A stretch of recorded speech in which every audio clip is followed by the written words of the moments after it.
एक दर्शन की महिमा, दूसरा नाम स्मरण की महिमा।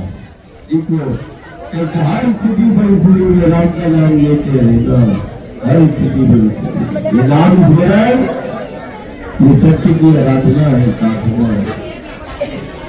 माँ के संग रहना और माँ के संग चलना, यही तो दादा और बाबा ने बताया है। राम और कृष्ण अपना माटी का मान करना, अपनी माटी से जुड़ने जुड़ने की बात करना, इस धरती को धरती को अपनी माँ करना। पेड़ों में पहाड़ों में गुरु गोविंद कहता है मेरा दर्शन करना।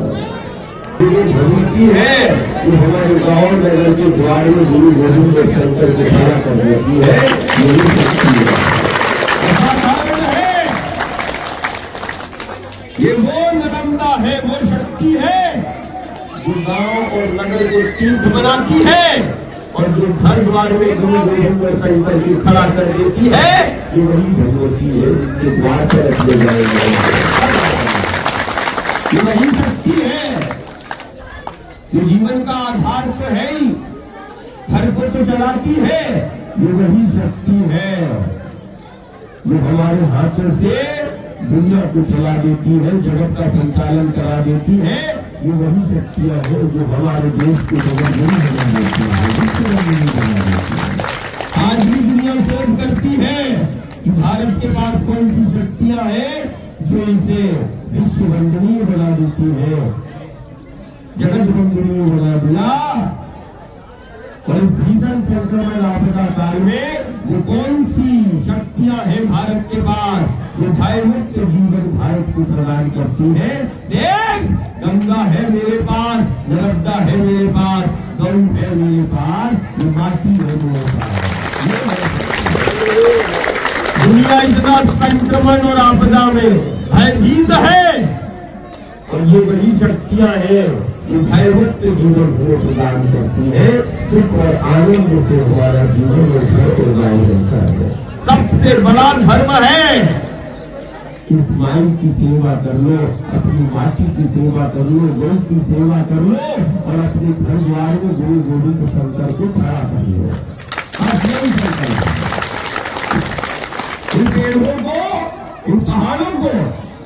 राम है, वही कृष्ण है। जो कामगिरी से प्रार्थना करते हैं वही तो मेरे राम है। जो गोवर्धन को मान करते हैं वही तो मेरे श्याम है। पेड़ पहाड़ों को अपना प्रत्यक्ष स्वरूप बता दिया, ये वही सभी है। और देख ले, ये वही है। देख माई वायु पे हवा पे चलाती है, जल की बूंद की नाल पे नहीं लेती। इन पेड़ पहाड़ों की ताकत देख ले, आज दुनिया देख रही है, गाँव भी देख ले। ज्ञान विज्ञान और बुद्धि सब घड़ी की घड़ी रह गई।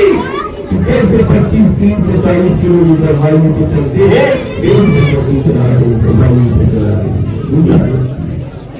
ये पेड़ और पहाड़ों को यदि परमात्मा ईश्वर ने प्रत्यक्ष बताया, हम ही दुनिया में है। एक घर के आंगन में तुलसी का पौधा लगा रहता है, माँ को देखा है तुलसी के पौधे पे जल अर्पित करते हुए, माँ को देखा है आंगन में लगे तुलसी के पौधे से पूजा प्रार्थना करते हुए। घर परिवार के लिए प्रार्थना करती, शिक्षा के लिए। घर के आंगन में लगा वो तुलसी का पौधा, वो परिवार की प्रसन्नता और संपन्नता का आधार बन जाता है। घर में लगा आंगन में एक तुलसी का पौधा, वो कई प्रकार के रोग और संक्रमणों से उस परिवार को बचा लेता है। दुनिया में हम ही है जो पेड़ पहाड़ और पौधों को देवता और शक्ति के रूप में पूजते हैं। यदि पत्थर में मैंने देखा है तो आज उन पेड़ पहाड़ों में भी तुम अपने राम को और श्याम को देखो। तो परमात्मा आया बारंबार, गुरु गोविंद ने बताया वृक्ष ही प्रत्यक्ष है। इन पेड़ पहाड़ों को कौन है दुनिया में जो पेड़ पहाड़ों को देवता के रूप में पूजता है? कौन है दुनिया में जो पेड़ और पहाड़ों को देश ये राष्ट्र का बल है। दुनिया के लिए गंगा नर्मदा है, गोदावरी कावेरी है, वो नदी के रूप में देख रही। हम तो साक्षात भगवती और शक्ति के रूप में देख रहे। हमारे लिए शक्ति, ये वही शक्ति है जो जीवन भी देती, घर को भी चलाती है। और कभी कभी युग और सदी में जगत को का संचालन हो, विश्व का संचालन हाथों से करा देती है। ये वही शक्ति है। एक नर्मदा को बोला गया और सर्वदेव में एक गौ माता को बोला गया। प्रत्यक्ष प्रमाण है, ये सर्वतीर्थमय मिली है। शंकर जिसके श्री चरणों की स्तुति करते हैं और दादा बाबा और राम कृष्ण जिसके द्वार पर धर्म सभी मिलते हैं और चलते हैं, ये वही नमस्कार का पक्का है। ये वही नमस्कार का पक्का है। और आज सबसे बड़ा यही सनातन, यही धर्म, यही संस्कृति है। हम अपनी माटी से प्रेम करते हैं, माटी पर हमारी जाति अलग अलग हो सकती है, लेकिन माटी हमारी एक है। ये माटी कहती है हमें एक होना पड़ेगा। जातियां अलग हो सकती है, लेकिन ये माटी के लिए माटी भेद नहीं करती। नर्मदा ने भेद नहीं किया। माँ ही तो जानती है बच्चों को साथ में रखना, देखना, चलना और बैठना, ये माँ ही सिखाती है। आज माँ माटी बोलती है, नर्मदा बोलती, गंगा बोलती, गोदावरी बोलती है, गौ बोलती है। बच्चे यदि मेरे साथ हो गए तो हर समस्या का समाधान हो जाएगा। बच्चों को साथ में देखना चाहती है। घर गाँव को, कुटुंब को, तुमको एक साथ गांव जिस दिन बैठना चालू कर दे और गांव जिस दिन साथ में चलना चालू कर देंगे, हर समस्याओं का समाधान हो जाएगा। हमारे पास शक्ति है गौ के रूप में, नर्मदा के रूप में, जहाँ चलना साधना कहलाती है। दुनिया में कोई स्थान नहीं है, कोई पथ नहीं है कि तुम चलो और साधना मानी है। देखो लाखों साधु हो, संत हो, भक्त हो, प्रेमी हो, ज्ञानी हो, मैया की पत्नी जाने अनजाने में भी चल गया। जहाँ चलना साधना कहलाती है। एक ऐसी साधना जो जीवन को बना देती है, जहाँ चलने से पितर संतुष्ट हो जाए और जहाँ चलने से परमात्मा और ईश्वर का मिलन हो जाता है। ये वही नर्मदा के पथ है, ये वही नर्मदा के पेट है।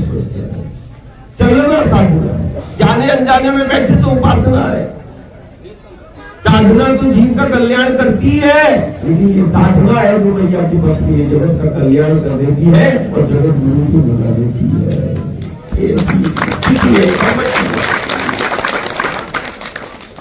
जो जिस भाव से चला है, जिस भाव और विचार के साथ नर्मदा के पथ पे चला है, जिस कल्पना को लेकर चला है, तुम जैसा जीवन चाहते हो, जैसा घर को चाहते हो, जैसा अपने समाज को देखना चाहते हो, बस विचार को लेकर तुम नरकता की पथ पे चले जाना।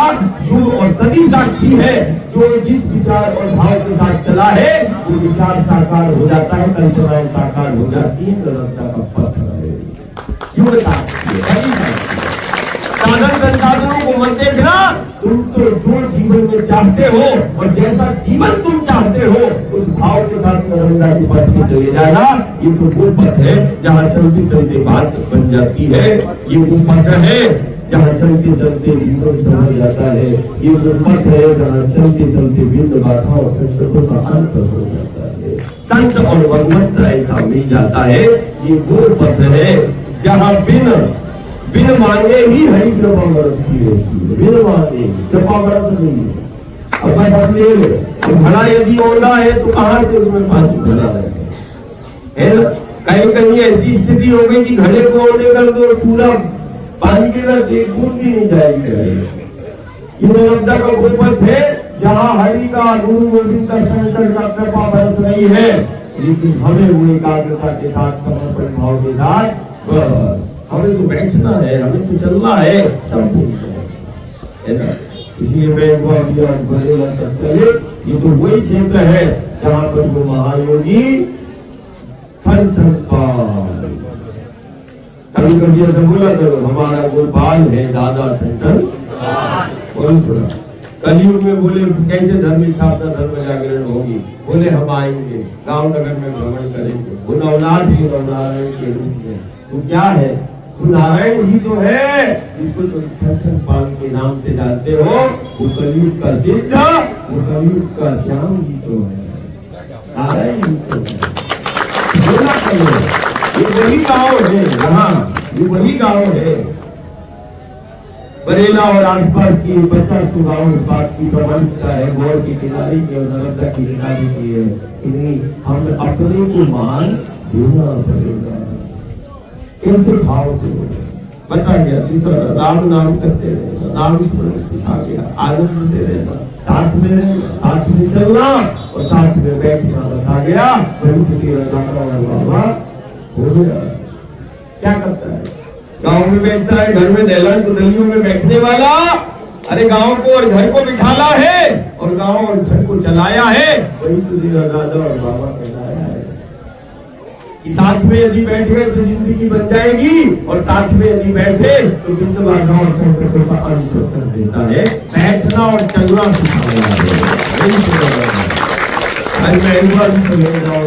चलेगा बढ़िया, यही सबसे बड़ा है, चलना था चलते चलते जो तुम जीवन में चाहते हो, बस मन की भर लेना और चल लेना चाहता, और जो बिंदु बाधा संकट है उसका अंत भी होगा।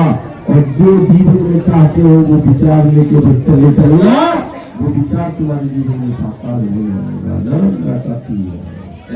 जय ओम जय ओम जय ओम, चलो भाई चलिए।